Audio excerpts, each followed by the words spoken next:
Si us agraden les albergínies, les heu de tastar a la parmesana.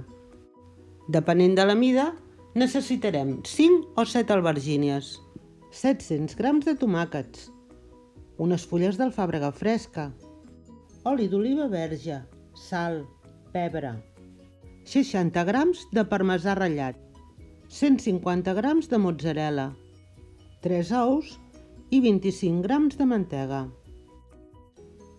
Comencem tallant l'albergínia i a mesura que l'anem tallant, l'anem salant i posant en una escorredora. La deixem suar durant una hora. Passat aquest temps, l'esbandim. La posem damunt d'un drap i l'eixuguem bé. Mentrestant, ratllem el tomàquet.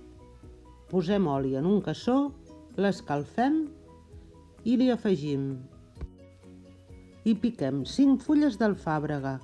Afegim una mica de sal, pebre, el deixem coure a foc viu durant 20 minuts, parem el foc i reservem.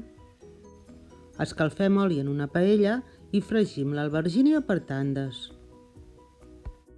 Preparem una safata de forn i cobrim el fons amb una mica de salsa de tomàquet.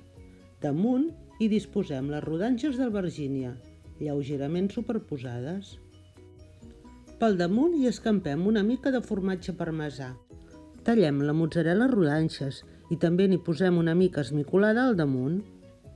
Hi posem unes fulles d'alfàbrega, 3 o 4 cullerades d'ou batut i repetim aquestes capes fins a acabar amb tots els ingredients. Finalitzem amb una capa de salsa de tomàquet i escampem per sobre uns daus de mantega i enfornem a 180 graus durant 30 minuts. I ja el tenim. Aquest plat tant el podem servir calent com fred i millora si el deixem reposar unes hores. No marxeu sense deixar-nos un like o un comentari i si encara no esteu subscrits feu-ho, així contribuïu a que el nostre canal creixi i vosaltres rebreu un avís quan publiquem les noves receptes.